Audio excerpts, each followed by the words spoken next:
So we have got a lot to cover today. Yeah, so I reckon let's get started. I think people will continue to filter in, but we will get started. We'll go. Yeah. So our mission today really is to give people an update on where consumers are and predict how we think things are going to unfold this year. And it's a tricky one to call, I think, but we will elaborate on that. Yeah. Okay. Should we start introducing ourselves in case there's anyone new? There are actually, yeah. We have record numbers of new people. Anyone returning, obviously very welcome. Anyone new, very welcome as well. My name's Laura, and this is Alison. And together every week for the last 4 years, we attempt to understand the mood of the nation and where it will move next. We have an enormous database now because we speak to 2,000 people every single week, so it's absolutely huge. Yeah. And we have a qualitative community running alongside it, and those two together and that kind of constant understanding really gives us a kind of, well, normally confidence around predicting where things are going to move next, although we will come on to talk about how tricky this one has been. It is, here and now, absolutely. And people often ask, Laura, 2,000 people, same 2,000 people every week? Well, it's not, is it? No. Different 2,000 people we talk to every single week, but your 50 households, not 50,000 households, 50 households have been fairly consistent over the last 4 years. Yeah, it's a longitudinal study, so a lot of them have been there the whole way. We're always adding newness and kind of freshness, and people kind of come in and come out depending on what's happening in life. But yes, they are longitudinal. And Laura, you quote this, don't you? That you've got more video footage edited than the whole of Friends. Yes, this is actual edited that's been delivered to clients, raw footage. Goodness knows, more than Netflix. Yeah. But yeah, the whole series of Friends. In a nutshell, this is what we try and do, isn't it? We try and understand everything that's going on in consumers' worlds. And we do that because we recognize that brands spend the most amount of money and time concentrating on their bit of the world. Yeah, absolutely. I mean, that's a natural thing. It's where we see kind of a lot of briefs come into the kind of rest of the agency focused on their bit. We see our job to lift kind of eyes and minds really and understand that kind of whole web. Customers' whole world is messy. Everything has that kind of knock-on effect on everything else. And so often it's a zero-sum game. So it's why we kind of really champion and understanding the whole. Yeah, and we feel very passionate about that. And we feel very privileged that we're able to follow that journey. But I think the truth is, Laura, that relatively few people, businesses, brands out there get the need for this. And in talking to people about the score, and of course it is a subscription service, then we get many, many, many more no's than we get yeses. Yeah, I think it's the kind of thing that people can agree is a good thing to do. But maybe actually doing it, I think sometimes kind of feels maybe more difficult or unnecessary. Sometimes the kind of friction we might get is, oh, we do that once a year, or we do that every few years. So what? Yeah, and kind of, yeah. I think that kind of element of, well, how is that relevant to kind of right now? And it's understanding the whole helps you understand where we're moving next. Yeah, and on those days where we get more knocks, we have to remind ourselves that we're not alone in doing something good and getting a lot of no's as a result of it. So, Laura, we put a picture here in terms of the sorts of people who do like and get the score. And it's not really about the company that they work for, although some companies might be more in that space.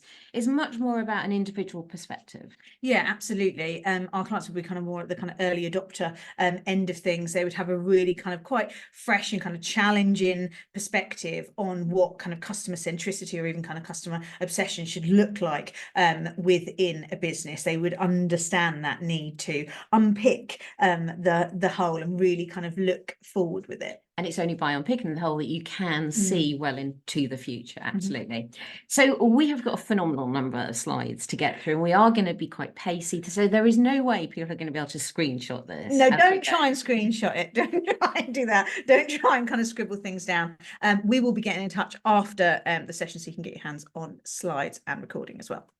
Okay, we want to start off by just sort of taking a big picture view of where people are here and now in terms of their overall mood and optimism. Optimism has kind of been our lead metric throughout the last few years. And Laura, it has really been a roller coaster, but over the last 6 to 9 months, then it's been steady improvement, resilient.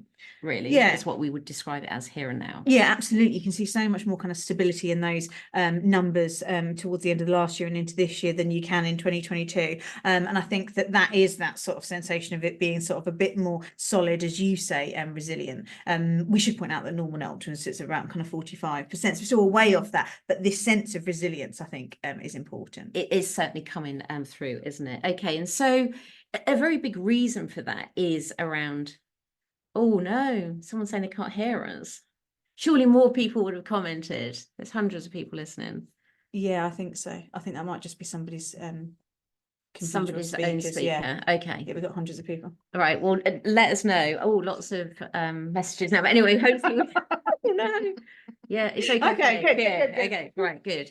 Get in touch and we'll give you the recording. Okay, so big reason why we're feeling more resilient is around our money and a sort of easing to some extent of concerns. We can see on the left-hand side, terrified of inflation, massive growth, come down a little bit. That's a reassuring sensation. Yeah, absolutely. I mean, there was a moment whereby every single visit, every single decision anywhere felt quite kind of frenzied. It's gone up since last time. Every kind of conversation kind of focused on it. That has calmed, I think. We feel kind of slightly less blindsided kind of constantly. On a weekly basis. Yeah. I think the other part of the equation is that we've had some pay increases. So really interesting chart on the left-hand side, proportion of households with a 30k plus income, very steady, took 91 weeks to get through that turquoise zone, just 17 weeks to get through that next area. And a lot of the growth has really come in the very recent past. Now that's got problems attached to it because that could make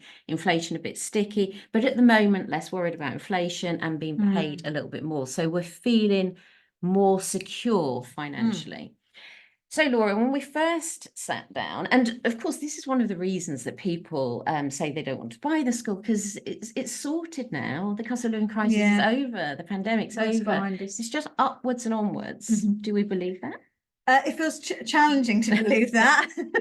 It does feel challenging to believe that. I think that would be our kind of natural human optimism bias, that of course we want to believe that. And also I found out about that other bias, just world fallacy, that we all kind of fall prey to, which is when things have been difficult, we believe we're due things not being like that. And so I think we see a lot of that going on. Yeah, and that's very true. You can feel that personally at times as well. Just deserve a bit of luck.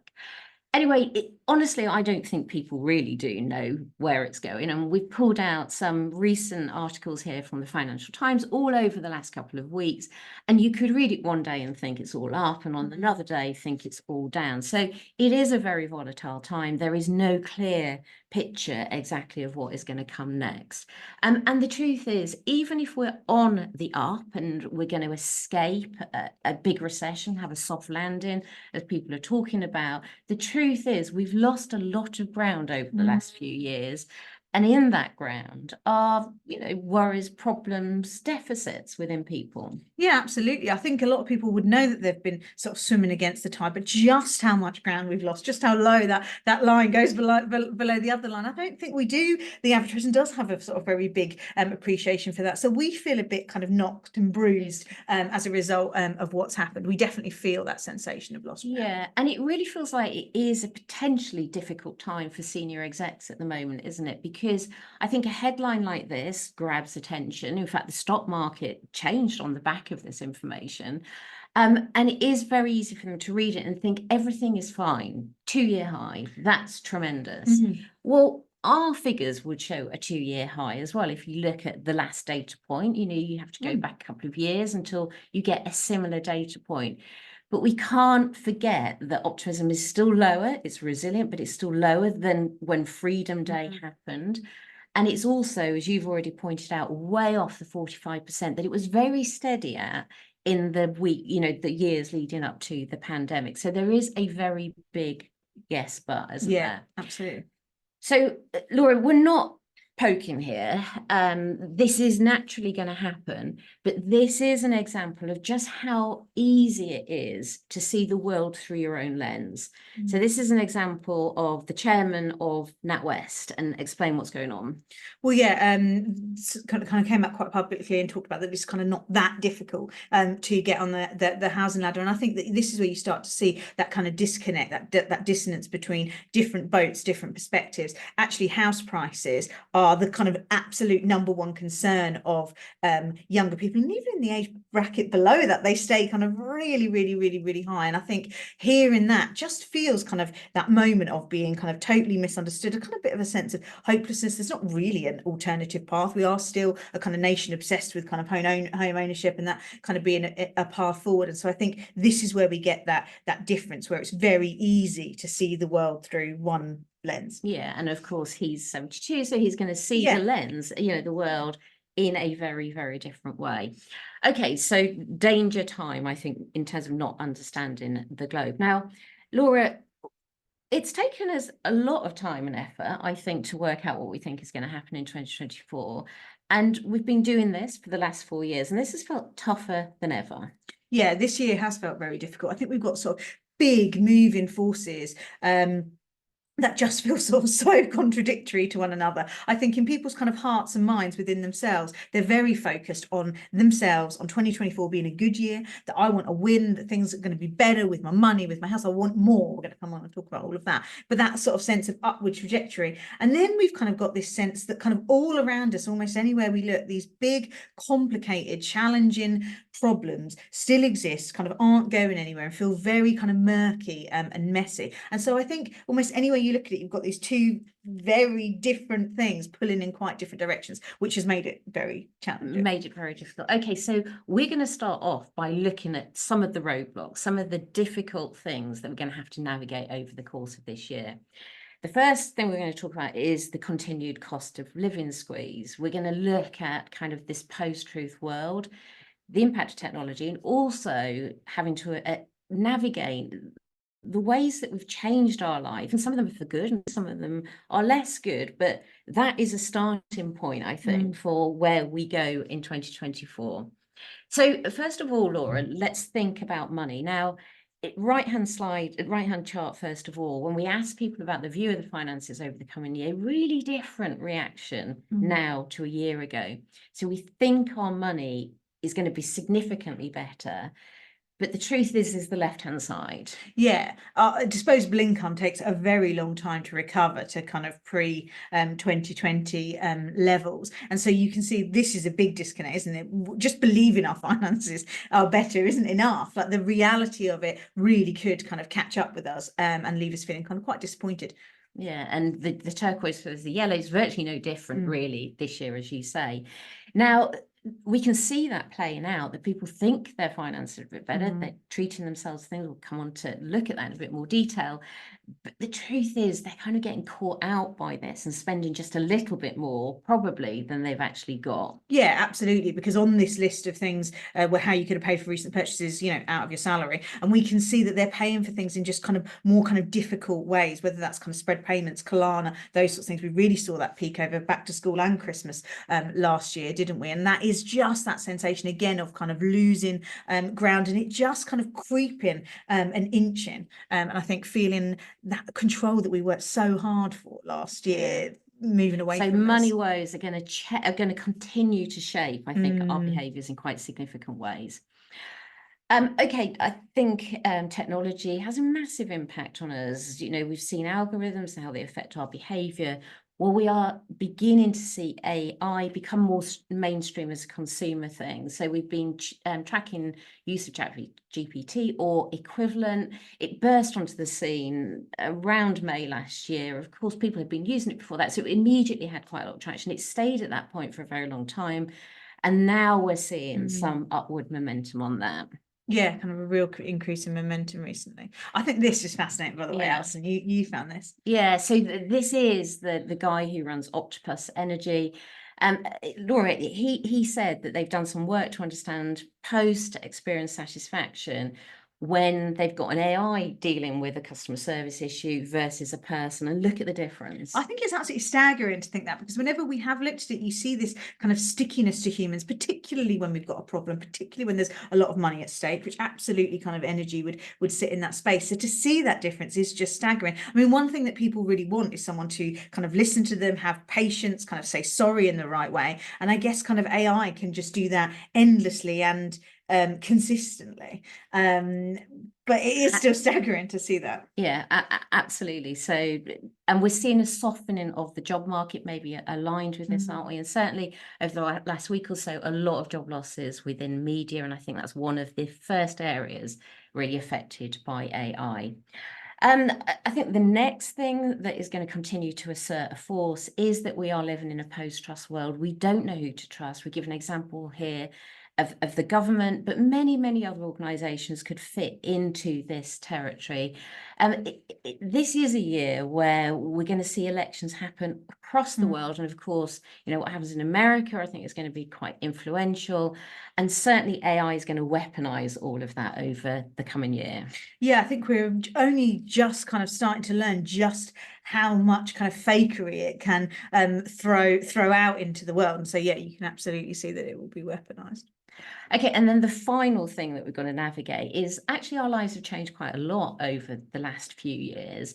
And where we're at now has got to be the starting point for what we think is going to happen. We can't just imagine a world of what it used to be like and think people can move immediately back to that. And basically, we've adapted our behaviours a lot to cope with less money. And so examples of that would be just going for a walk more, or, you know, just having to enjoy home time, and a deficit of things like events. But all of that, I think, is going to continue to exert a big force over the coming year. Yeah, absolutely. Okay, so that gets us to the point, perfectly on time, of, well, where are we going? It's difficult. There's a lot of challenges, a lot of things to navigate, but where exactly is this year going to go to? And really, Laura, to understand that, we've got to understand really the emotions that people are lacking at the moment, because we know people are largely going to try and rectify emotional imbalance. And so I'm going to ask you to talk through our 5 drivers model, which explains emotional territories. And then we're going to look at where we're deficient across each of these. Yes, absolutely. So this is our 5 drivers model. This incidentally was another moment that people told us we were bananas. We created this in kind of 2015, 16, and people just asked us and just stop. Stop it. Can you be more rational? Just stop it. And so we've used it an awful lot kind of in the background to stretch our thinking and things like that on the score. And then more recently have put it back to the fore, and we've had some great feedback. So I'm going to give you a quick rundown of it now. These are the 5 emotions that drive consumer behavior. The first is control. We seek order. We feel good when there's order. Without order, we almost can't kind of feel anything else. And being in control gives us an absolute sensation of confidence. Desire is that sense of kind of wants, not things. It lights a fire under us. This is kind of absolute motivation. And in there, we kind of feel hope for onwards, hope for better. Within belonging, this is that deep need we have to feel part of something in some way, but also be recognized for who we are. When this works perfectly, we feel kind of accepted, we feel at one, and so there the outcome sensation is just one of comfort. Immersion is a sense of beautifully lost time. Here we feel absorbed and engaged, and actually it is just that sensation of having spent time well, feeling really fulfilled. Freedom is the sense of kind of boldly doing things differently, doing new things, doing things on our own, and here we feel liberated. So they're the sensations we strive towards anytime we dip down and don't have enough, or kind of have a surplus. We seek to get back to that line. At this moment in time, we're deficient rather than surplus and all of these things. And so with control lacking, we seek vigilance. With desire lacking, we feel bored. With belonging lacking, we feel lonely. With immersion lacking, we feel distracted. And with freedom lacking, we feel trapped. Okay, so you've said that, but we're going to prove it. Yeah, we're going to run through some Yes. evidence. Okay, so first one around control. So you have asserted that we feel a lack of control, and that is making us vigilant. So evidence of that is on this chart here. The lower chart shows the proportion of people who follow the news in any one week. The upper chart is net optimism. Now, there's a nice symmetry or asymmetry towards it for a very long period of time, where every time that we lost optimism, we became more engaged in the news. Now, the more fascinating period is the last 6 to 9 months, where we've gradually become more optimistic, but we still are keeping one eye on the news. That's because we fear getting blindsided again. Yeah, we do not want to lose control. This idea of staying watchful keeps us in a state of getting back to that feeling of readiness, of preparedness, of ultimately confidence, which is what we want. We give an example here of that in action, don't we, around our money. So our finances, we feel less threatened by it, but despite feeling less threatened by it, we're doing quite a lot with them. Yeah, huge. And again, this is that sensation of feeling ready, of feeling prepared, of kind of bolstering ourselves, desperate to regain some control. Okay, so around control, a sense of vigilance. Secondly, then around desire. So you said desire is our hope, it's our motivation, it's our horizon. It keeps us going, gives us fire in our belly. We can't do everything we want to at the moment because of money. Yeah, and we're working very hard with our money as well. So not being able to do everything we want to at the end is sort of a double blow, really, I think. And it's that sensation of trying very hard, but then the reward, the play being kind of relatively small. And it leaves us feeling quite bored, quite, I guess, itches unscratched. Yeah, and importantly, when we can't move forward and feel that motivation, we really fear getting left behind. And you can see that on the chart there, can't you? Very high endorsement compared to other fears of life is boring, life left behind, but they've grown on the year. Yeah, absolutely. I mean, this is a little bit about that kind of sense of status, of sense of kind of achieving, and so being adrift on this, and then that greater desire to kind of keep that a secret is a difficult kind of combination. Difficult combination. Okay, third area, belonging. So what we want to do is feel connected, and that makes us feel kind of whole. But the truth is, Laura, describe what's happened on the left-hand side, met up with family and friends. It's staggering. This is exactly the sort of thing that someone wouldn't believe unless you have data, which we do. Great. And this is met up with friends and family. 2022 is the lighter line, and 2023 is the darker one. And all the way through 2023, really, we were kind of underdoing seeing friends and family. And I think that does, in so many ways, kind of feel staggering. I think when you start to pair it with some of the other things that we wanted, like to regain control of our money and things like that, it does start to make sense. We're terrible at moderation. It's much easier not to go than to go and say, well, we'll just stay for one, or kind of whatever, in that sort of space. We wanted to remain in control.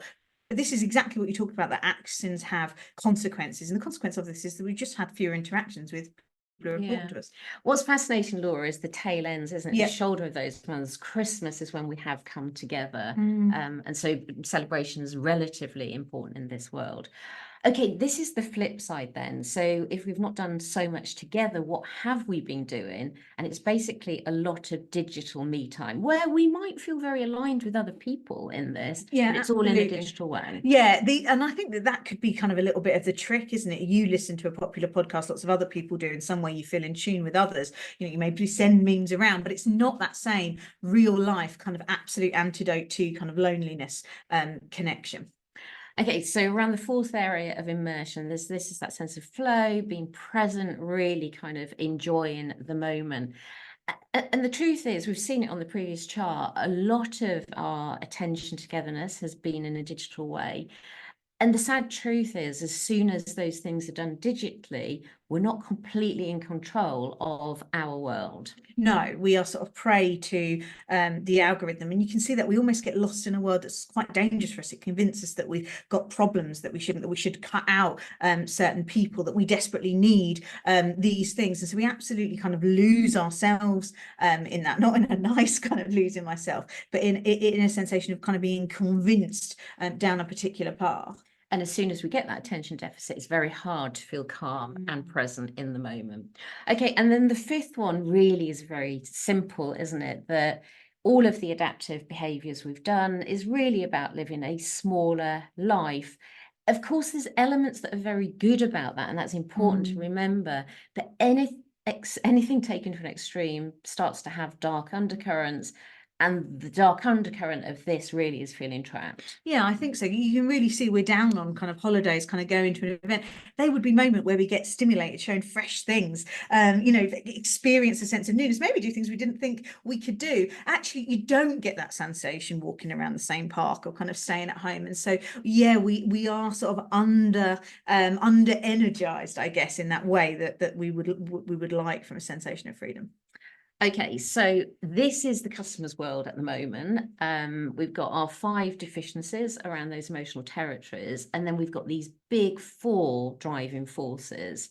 So the question really is where next? Mhm. And you can see why it's tricky, because there's a lot of forces Yeah. at play there.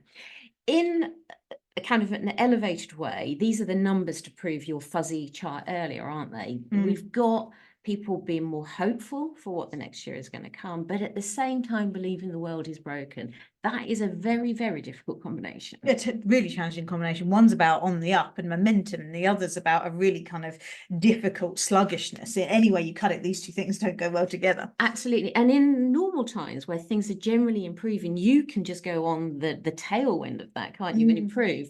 But the truth is we can't do that now, because the world's not working, we're worn out. There is only one way to resolve that, and that is to sort of find it within ourselves. I think absolutely kind of putting ourselves first. We can't carry on like this forever. I'm going to sort of carve it out for myself, literally kind of seek a way.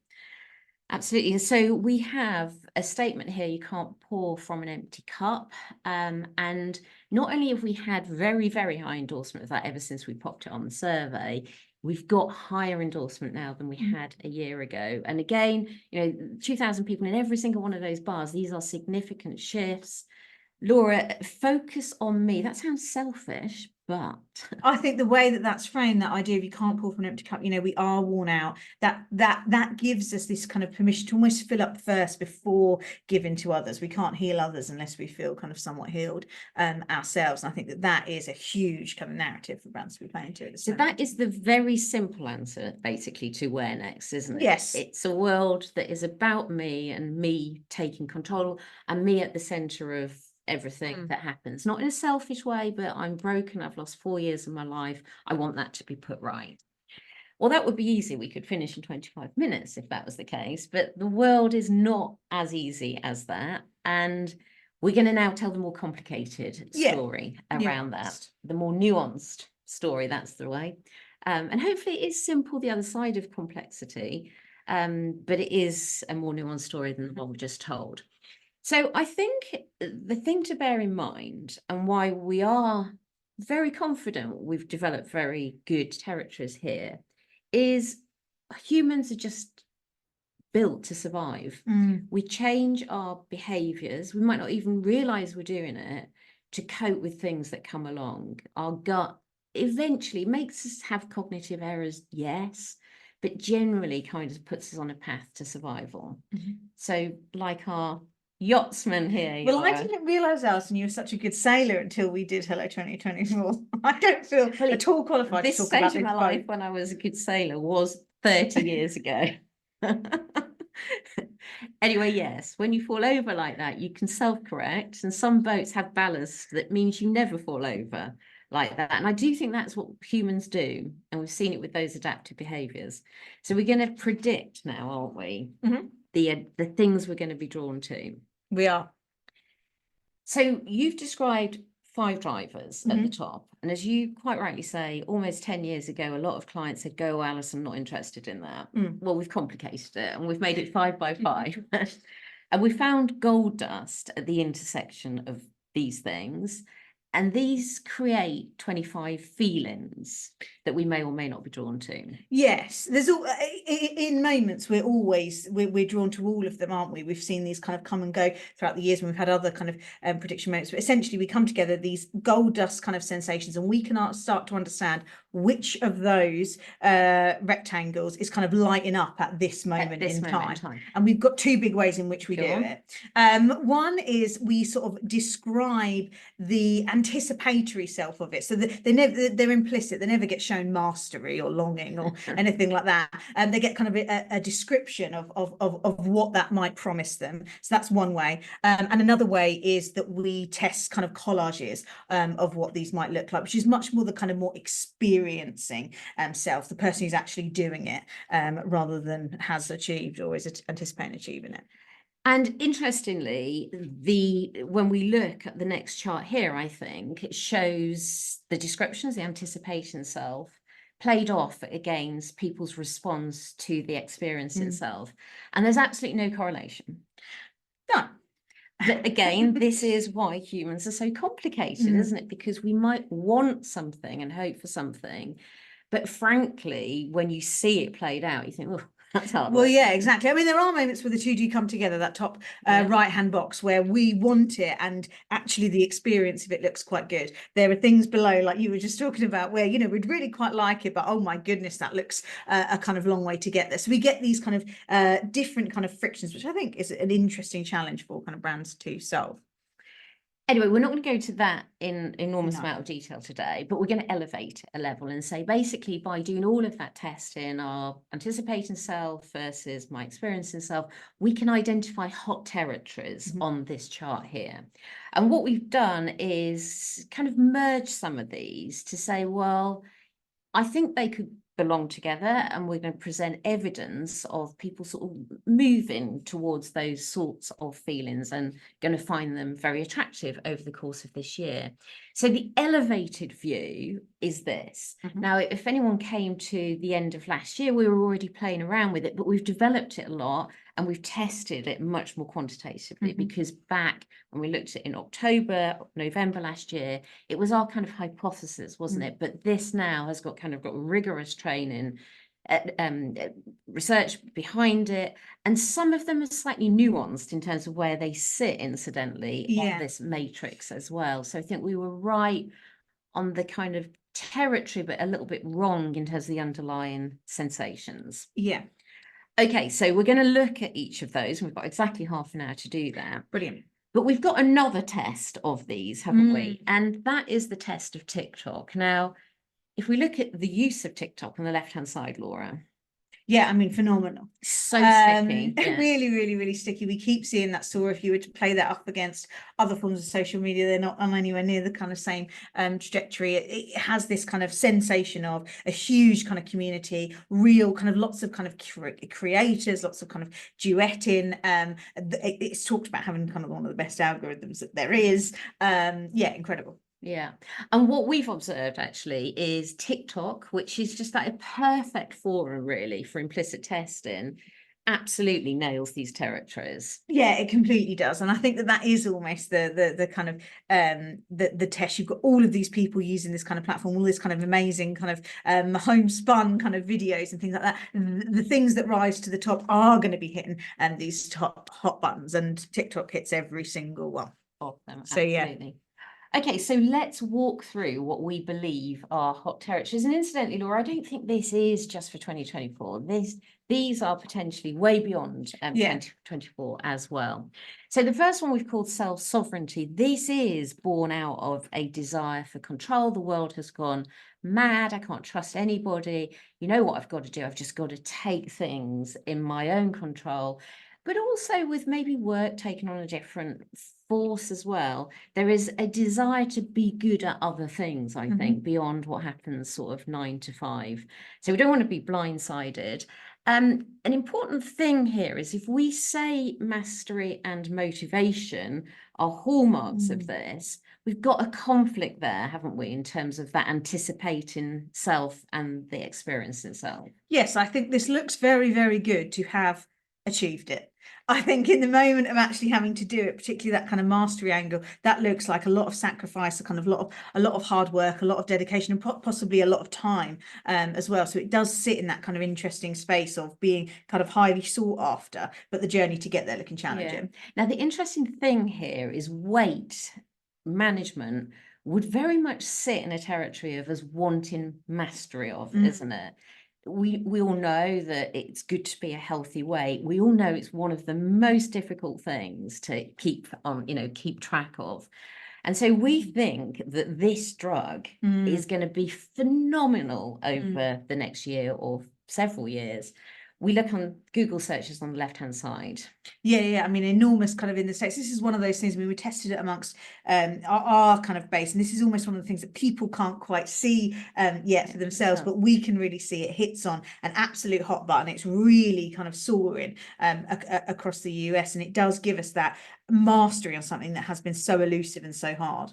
for a very long time. And interestingly, Boots are now like dealing with this. It looks like you need only a brief consultation potentially to start using it. So it's going to be massive, absolutely huge. And I think it absolutely plays to mastery with very, very little effort. Another, I think, we're going to show lots of brands incidentally that are going to play to these spaces. Another very successful brand, huge price point attached to this bit of tech. Aura, again, I think this is a mastery, isn't it? It's about measurement and then precision. Yeah, kind of ultimate precision, a sort of a huge amount of sort of stats to kind of manage and monitor and those sorts of things. But I think that is what absolutely gets it into that kind of mastery space, feeling kind of completely in command. So taking control, self-sovereignty, as we've called this sort of territory, the easier that we can make it, the better. Okay, second area is about a simple life is a good life. Now, this has been massively important this year, and we think this is going to continue really. It does play to a sense of control, but it's about living control. So it is about long-term, day-to-day good habits.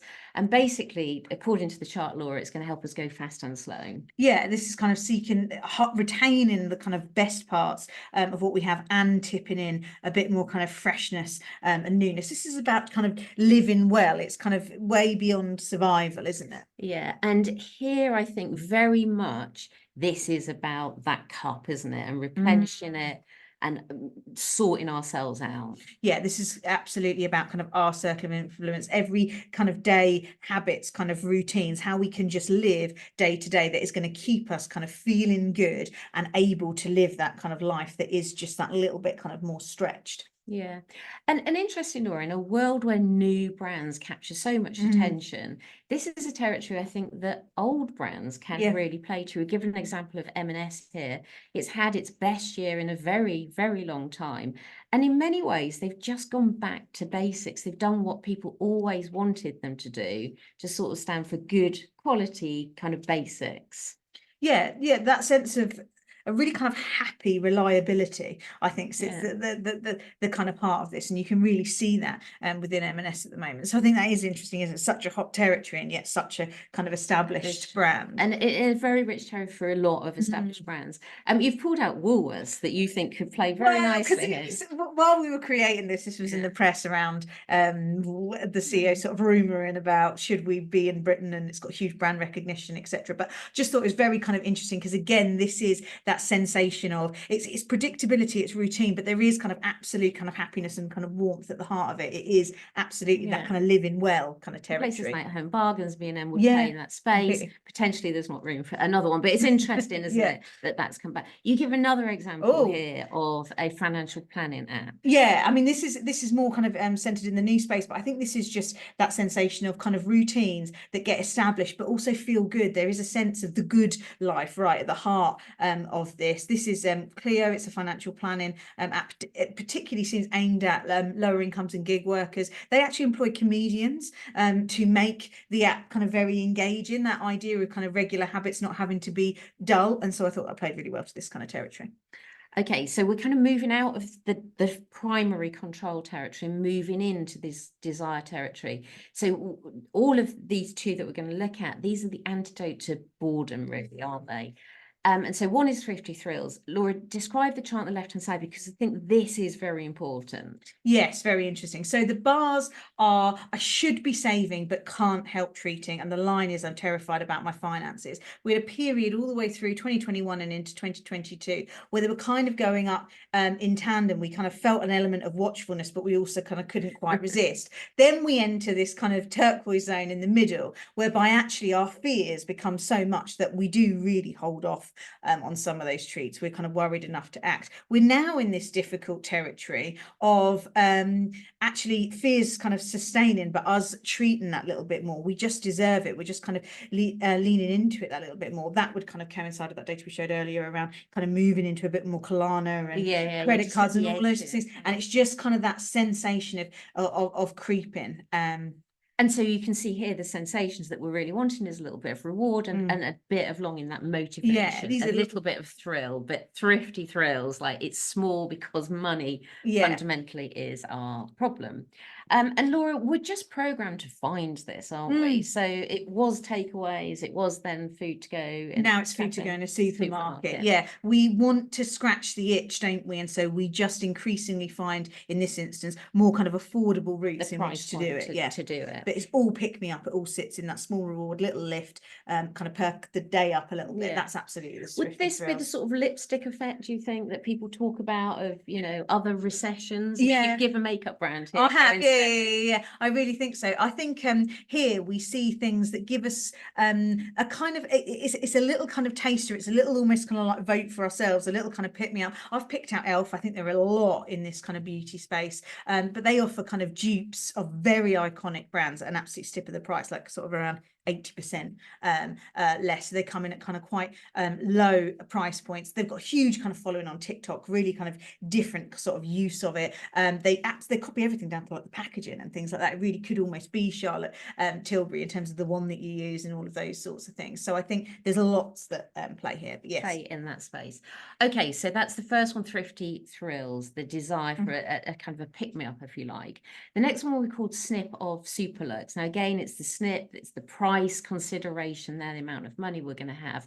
But Laura, this is about aspiration, isn't it? Yes, this isn't about a copycat of Charlotte Tilbury. This is about having the absolute best, but just having it kind of this much. And I think the thing that really speaks to us here is just this data, which you're kind of always astounded by. I know. You can put yourself on this kind of spectrum of being one of the gang to being part of a select few. Well, basically, we don't want to be in the very kind of elite club. No matter what kind of income we have, we are drawn towards being part of this select few, kind of feeling special. I think that sensation of kind of longing, obsession, admiration coming together here. Yeah, and of course I think social media teaches us what the select few have kind of got, so our image is quite influenced by that.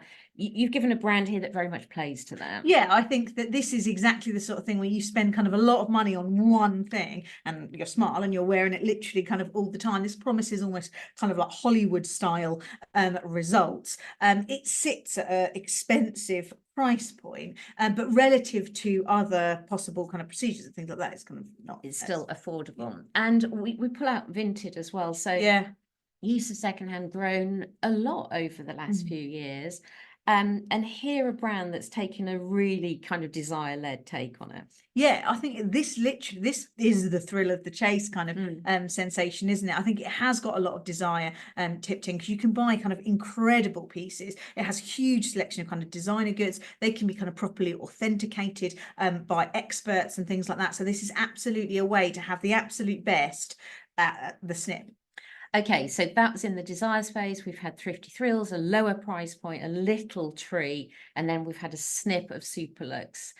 Not being able to afford to be part of the select few all of the time, but we're going to have enough of it that's going to make us kind of feel good. Or we're going to be drawn to that. Okay, now moving into the belonging territory. Now, Laura, you've already shown a chart earlier, described a chart earlier where we saw less people last year. Another chart here that shows we can feel the pain of that. We know it's wrong. Yeah, we've seen too little of just about kind of everybody, even kind of quite extremes like old friends and kind of new friends. You think about the two different influences that are working there. We feel there's a sensation of kind of emptiness there in terms of what we would want to be feeling here. This is that sensation of kind of recognition and being amongst people that kind of help us and aspire. doing nice things. And of course that all comes back to be wanting part of the select few. So that's why we think within the warm encounters, the times when we're going to make an effort to get out of the house is going to be to get some of that. Because we'll just go for a walk on the more mundane occasions. We see this echo, don't we, here in terms of what people want for their local neighbourhoods. So tell us about that. Well, I think this is really interesting. The sorts of desires we've got from our local neighbourhood, right at the top are a lot of things that just make it work well. I really think that means I can kind of leave the house regularly without having to think too much and make too many decisions, because I do think we want that sensation of getting up, seeing other people, having kind of interactions. If you then look at the next portion of the grass, these are just sort of nice things to do. We talk a lot about the joy of strangers. I think you find a lot there, being amongst people, kind of doing nice things. It's quite kind of slow consumption maybe, but it is that absolute sense of being part of something. Absolutely. And we pull out a startup here. Now, this is interesting because it's been launched by the founders of SoulCycle, a phenomenally, influential, I think, kind of chain of kind of fitness centers. They've developed something called Peoplehood. And this is really, as you say, a gym without a gym. Yeah, SoulCycle without the bike. Right, They have these kind of gathers. And so they're actual sessions like you would have a workout, but you're meeting with strangers and discussing things, and this is about real connection. And they're talking about their favorite color, they're talking about big things. Okay, and here's another example we think of, one that plays into this space. It's interesting because this is about language tutoring, so it actually is done online, but I think the goal really is that you're going to be able to go out into the world and have encounters with other people wherever you go, and there's something very aspiring about that, I think, as well. Of course, Duolingo, absolutely massive, cheaper way of doing the same thing. Okay, we're kind of moving a little bit more towards immersion now. And of course, this is that sense of kind of enjoying the life part of the work-life balance. Something that we believe has been a silver lining of the pandemic is to get that work-life balance, the sort of the plus of the solo life, and we want to maintain that. And so we think people are going to be drawn to this sensation of a bit of focus and passion, where kind of nice things you're interested in, keep our attention rather than getting dragged by the algorithm. So look at the 5 happy moments, Laura. We've seen growth in them. Tell us about the sort of affirming habits, I think, that are going to sit in this space. Yeah, these are very nice moments whereby we get kind of lost in time, a little kind of moment where we feel kind of very kind of in tune, very kind of nicely fulfilled, I think, probably quite kind of effortlessly interested in what's going on, whether we're kind of playing games on our phone or watching telly or just kind of amongst friends and family. It's that kind of sensation of just kind of nicely lost. Yeah, and something like Wordle genuinely is the start of the day for a lot of people, isn't it? Or the last thing they do before going to bed. You've pulled out Traitors, massive success of late. You think it really plays into that sense, this feeling? People get completely lost in it, I think, and it is that kind of sensation of kind of nicely spending time. This whole kind of spin-off WhatsApp groups, trying to kind of work out what's going to happen next. I think there's this kind of beautiful thing where you're kind of on the inside track, which I think is important. Remember, desire is an element here, being part of the kind of select few, I think. So yeah, I think that this is exactly this territory. Brilliant. Okay, bite-sized escape. So we're staying still kind of in an immersive area, but there's a dose of belonging in here as well. So it's an interesting little conflation of things. But basically, we have seen the benefits of the slow life. We want to continue doing so, but at the same time, we do feel trapped. And so we think the way to resolve that is to escape, but in a manageable way. And that's why we call it bite-sized escapes. And really, Laura, left-hand side here, talk about prioritize and how they've changed over recent times. Well, so many of our priorities, our top priority and our kind of average of priorities are kind of those numbers are fairly consistent. The thing we see absolutely climbing is holidays. We absolutely want this kind of sensation of escape. We talk a lot about all the kind of benefits that come from that moment of getaway. This is kind of absolutely on the hot list for people this year, isn't it? So we want it. I think we are likely going to see bookings as high as they can be. But the truth is money is problematic here, isn't it? So it's going to be a big question mark as whether we can afford it. And a lot depends on whether those loans, those things, that creeping debt actually builds over this time. So that's why we say it's got to be bite-sized. Yeah, this is things like going away just for a night. That kind of might really impact what sort of luggage you might be able to take. It might be bite-sized in the sense that we're maybe using kind of copycat locations rather than kind of going for the kind of original kind of things. We've seen a lot of people using the kind of shoulder months of holiday season. So lots of different ways, I think, to just shrink it that little bit, but still get the taste that we're looking for. And because we've got it in the immersive area, we think there is a lot of wanting to really sort of squeeze out and understand your location. You give an example here about get your guide. Yeah. Well, I think this is exactly this. It's a moment where you're kind of meeting other people, maybe meet in a space and really kind of getting to know it, but very, very quick. It could be a couple of hours or it could be a day. but in that kind of moment, you are absolutely kind of maximum soaking up. If you went on a 2-hour city walking tour, you'd feel like you knew the city. And we give another example here, don't we, of Plant Expert, Plant Snap, which could just be a local walk. So again, bite-sized escape, but you get so much more immersion from it by really taking in everything that's around you. Okay, moving on. Now we're moving into the freedom space. So this is about autonomy. This is, and the first area we talk about here is natural rhythm. So we actually think here that people want to escape the bad that's happened within sort of modern life. And we give an example here around food, don't we? And what are the biggest health risks? And a lot of talk of ultra processed food. Yeah, absolutely. I think this is about going back to kind of older wisdom in a lot of ways, the kind of natural world, probably with a kind of modern take on it, kind of rejecting the kind of more recent years and how we might go around kind of fueling ourselves. So we get this sensation of reform, and also this sensation of wanderlust, as you always say, is a journey. This absolutely is a journey, isn't it? Often within the natural world, and so you get these people explore and learn more and more about it. We think another kind of journey that sits in this space is around sleep in particular. And why we think it sits particularly in this space overweight is you feel the benefits immediately, don't you, with cracking your sleep? Yeah, completely.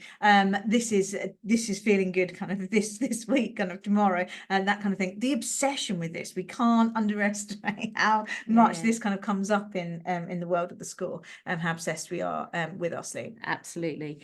Of course, it is a journey, and the things we've got on the left-hand side are things that people who we speak to on the leading edge of this are starting to play around with, but we give here the results for the total sample, and you can see that they are minority pursuits for a lot of people. It's going to be the easier pickings, the less painful things that are actually going to take off in this space. Yeah, and these suit some of the things that we really want to be doing. They'd sit in that moment on our graph of the experience of these things is quite nice, as well as the result of them. We've got a couple of examples. Yeah, this is natural cycle. So really interesting in terms of that kind of ancient wisdom. You know, this is birth control from your body temperature.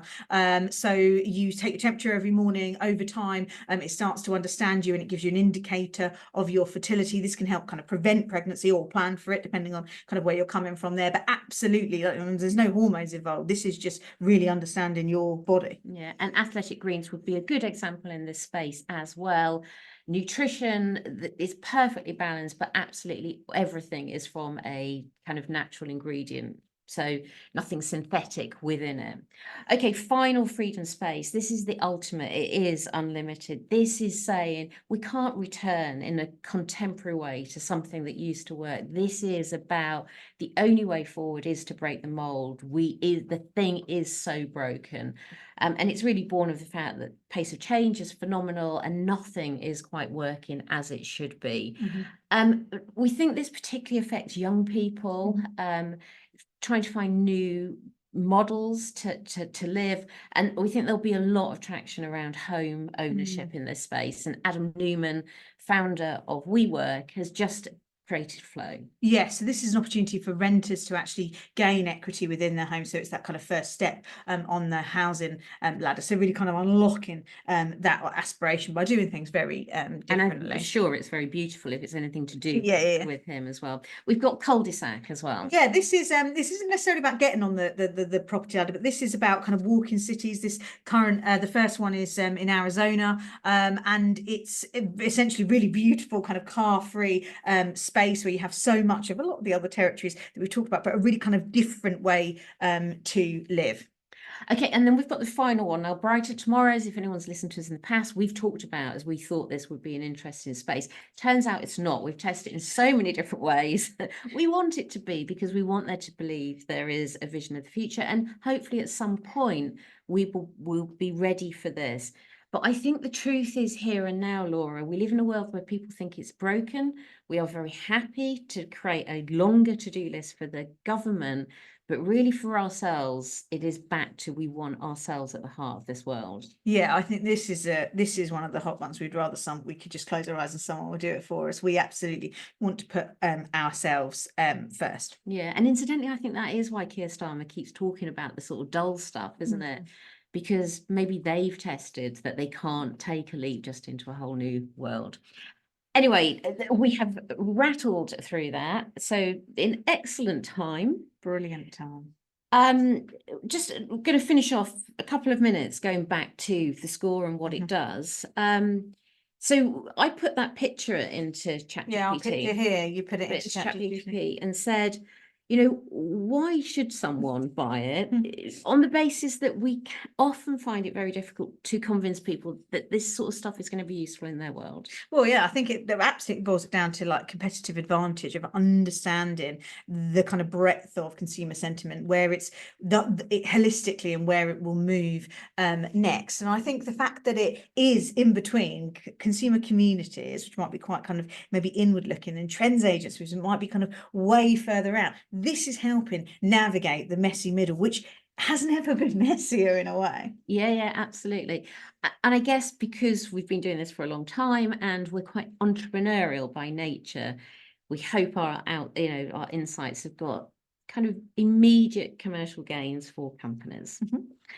So Brilliant. Laura, that is us for today. Remarkably efficient on timing. Yes, brilliantly efficient on timing. What do people do if they want to get a hold of Well, we're going to be this? getting in touch with everybody after this. Our subscribers, there's some exclusive content kind of coming your way. We've got some lovely video from the community exploring some of these areas. For anybody else listening, you'll be able to get your hands on a copy of the slides and a recording as well.